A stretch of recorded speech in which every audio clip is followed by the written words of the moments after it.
Hello, and welcome to the first lesson in Super Goal 3. These lessons are designed to be active and student-centered. These tasks help the students learn whether they are in the classroom or they are learning remotely. Now, this is going to be the first lesson of the book, so it was going to take a little bit longer for the students to learn some of the tools. So this is Unit 1, Lesson 1. This is what the book looks like when you open the first two pages. There are short conversations and dialogues between different people. And we always need to think this way. In listening, what can the students do?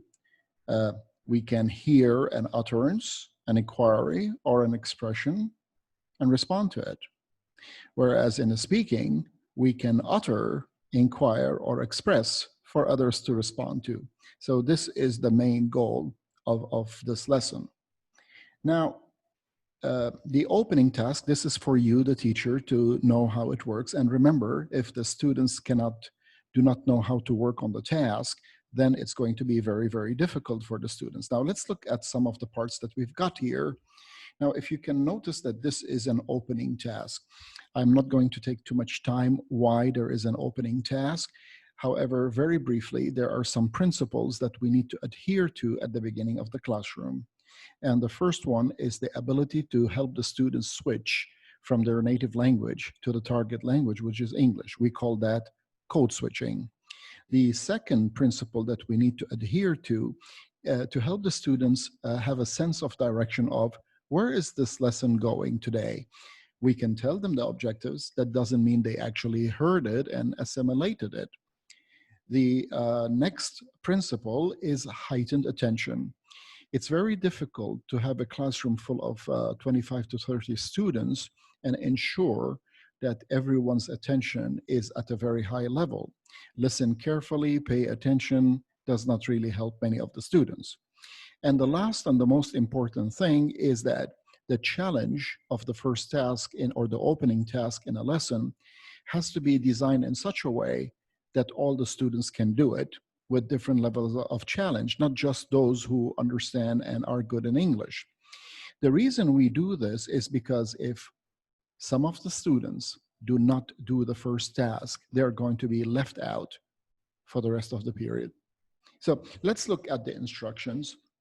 We're going to tell the students, now notice this is for you, the teacher, and we can give you the PowerPoint for this lesson without the voiceover, without all of these. Write the number of each sentence or expression, these, in the order you hear them from your teacher. That's you. So these are the instructions that you will give the students. You're going to read these sentences to the students, but you will not say the numbers. For example, say, I am Faris, I am from Saudi Arabia. Where are you, Ketan? So what will the students do when they hear that? So the students cannot see these sentences. These are on a slip of paper that you've got. So the students will write the number of the sentence that they first heard. Sorry, the numbers are there, but the order in which you're going to read them are not there. So you might say, for example, it's good to see you, Colin, and the students will hear it and write number 2. Now, this is the order that you're going to read them, but when we put the slide that the students are going to see, it looks like this. So notice, if I started with Lee, I'd like to introduce you to Joe Slater. The students will write 5. Are you here for the festival? The students will write 3 on their paper. So this is what you will show the students, but the order in which you will read them are on a separate sheet of paper that only you can see. Now, when we finish that, and the students have written all the numbers on the papers, you say, okay, now find the sentences and expressions in your book and write the correct number next to each one. So you're telling them to open their books like this one, just so they can see the 2 pages, and to look for these expressions and sentences and write the number of that right next to where they found it. For example, excuse me, where is the restaurant? It's this one, right? So they're going to write number 1 here. So they can write using a pencil on their book. This helps them to skim and scan and see the sentences. Remember, we're still not working on the meaning yet, all right? We are in the opening task. All right. So if I say, sorry, I don't say anything. They look, for example, at the number. Are you here for the festival? They will go to the book.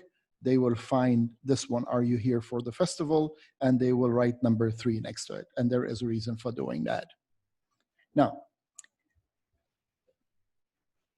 this is the first learning task. In the first learning task, you tell them, in pairs, one of you read a sentence from the screen, any sentence. The other, please look in the book and find the response to this one and reply in a low voice. Now, again, whenever there is a new tool that takes a management of the whole class, it takes time for the students to learn the tool. So we have built in the next slide the learning of the tool. But we need to be able to start managing the classroom so that everybody is reading in pairs or speaking in pairs or doing something in pairs. Let's look at the tool. We will go to the next slide. Let's learn the tool. So you might want to help the students learn this tool with using different words or other words before we come to this lesson, or you can integrate it as part of the lesson. Now, you have your smartboard and you have all the 8 sentences or responses that you had before written on them. So all the sentences and expression are on the screen of the smartboard. The students are all sitting in pairs like this: student A, student B, student A, student B, student A, student B. And if you've got 30, you've got 15 pairs. Now, student B, if you notice, has the open book, whereas student A can only look at the screen and talk to student B. Student A will say a sentence from the screen. What will student B do? Student B will look for the response to that sentence and say it to student A. So student B will find the reply. It's good to see you, Colin. Student B scans the whole 2 pages, find this one, it's good to see you, Colin, and then reply to A in a low voice. It's very important from the beginning of the year to get the students to learn this management system. When you are in pairs, this is the level of your voice. You cannot speak any louder than this. This is now your classroom voice where everybody can hear you. Now, let's have a look. And as an example, so notice, because the students are sitting in pairs, not all of them will start with the beginning. Each one can start differently. Like this one said, are you here for the festival? And this one said, it's good to see you, Colin. And this one said, excuse me, where's the restaurant? And this one said, Lee, I'd like to introduce you to Joe Slater. So the 8 items are here on the screen, and the students have to go through the 8 items, but in random order. Why do you tell them to go in random order? So that the person, student B, is never following a straight line in the book. They're jumping from one page, from one dialogue to another. So what would the answer be when B finds them? B will find the answer to, are you here for the festival? And says, yes, my name is Jean Fournier. That's French, all right? And it's good to see you, Colin. Colin answers, how are you? And excuse me, where's the restaurant? Behind the elevators on your right.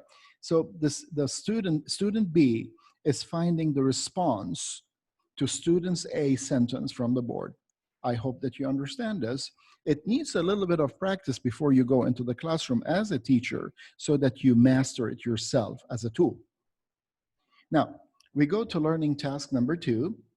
You tell the students in pairs, one of you read a sentence from the screen. So this is what we had just done, right? This is what the students will see after they learn the tool. In pairs, one of you read a sentence from the screen. The other, please look in the book and find the response. Reply in a low voice. When you finish all 8, switch so that B is reading from the screen and A is looking at the book. All right? Okay. So A will say something like, I'm Faris. I am from Saudi Arabia. Where are you from, Ketan? So you, if you're student B, you scan the 2 pages until you find this, and then you give me Ketan's reply in a low voice until we have done all of these. Don't read the whole dialogue, just this and its response, okay? All right. Now let's go to learning task number 3. Now we're going to start to build the vocabulary. We're going to tell the students, look for words on or expressions that mean the same as the explanation here. Write them on your paper. Don't just find it and raise your hand, because when you raise your hand, the student can only talk to a few.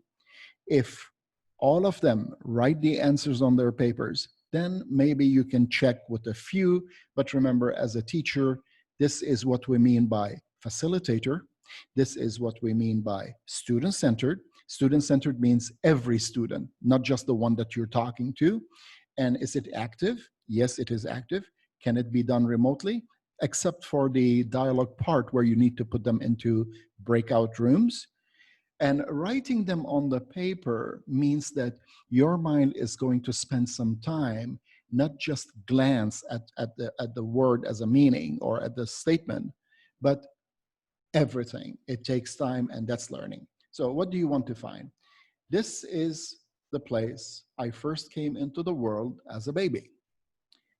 I grew up. This is the name my friends and family use for me. This is the name I have that most people know. What are the letters of the words or the word? So you give them, let's say, like 4 to 5 minutes to find them and write them. There are only 5, and I'm sure now, because of everything we've done, it can be even faster.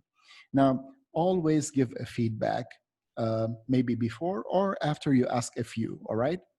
So you might want to ask a few first, like, what did you say for number 1? What did you say? But make sure that everybody had written them first, okay? And then give them the possibilities. Now, let's go to learning task number 4. You are telling them now to think of words that you can use, that you means the student, instead of the words in blue. Why? In order to develop our ability to exchange, we don't memorize the dialogues, we construct our own. But in order to start, and remember, this is the first lesson of the year, but it is the 8th grade, and they have been learning English for a number of years now. Now, there will always be problems with 1 or 2 or 5. Let's just remember this, this advice. We cannot change everybody in one period. So as instructors in the classroom, always work on adding 1 more student to the people who know. So let's have a look. So these are some of the words that are in the conversations. But if we want to have a new dialogue or a new exchange, we could use other words. So what are other words that we can use instead of behind? What are other words that we can use instead of festival, restaurant? We're not looking for synonyms. We're looking for other words. So here's an example. So for example, instead of saying behind you, we can say next to, let's say, next to the restaurant, next to the entrance, next to the lamppost, next to the car. It's not all going to be in the hotel lobby dialogue. It's got to be in different places, as you will see when we reach the end. And you want the students to think of words that they can use instead of the words in blue and write them on their paper. Then you ask them to share their words in pairs. For example, let's say I only wrote next to, and you wrote 2 more. You wrote, for example, in front of, and you wrote under. So you take my next to, add it to your list, and I will take the word under and in front of and add it to my list. This is what we mean by collaborative learning, or putting 2 minds together to add to the concept. The idea of each student giving one answer that is correct is not learning. and I stand by my words, and I'm ready to bring you the literature and how the memory works in order to explain that. But we don't have time for this lesson. I want you to be able to do a great job as quickly as possible. Now, once we have done this, we can now go to the last part. Now, in this system, the practice part or the assessment part is the longest. Why? Well, we don't want them to write one conversation. We want them to do many conversations as possible. So the instructions are, in pairs, make a conversation for each person. So the students are working in pairs to decide what the receptionist will say, what the guest will say.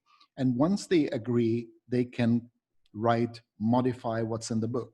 Now, what I have done is I have put a lot of different pictures for you.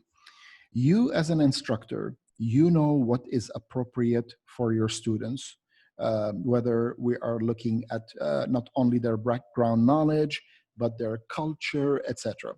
So if any of the pictures are not suitable for you, you can always remove them and put different pictures. So that's why I just put a lot of pictures right now, but get the students to do at least four pictures. As you can see, here we've got 3 people. So what do you think they're going to say?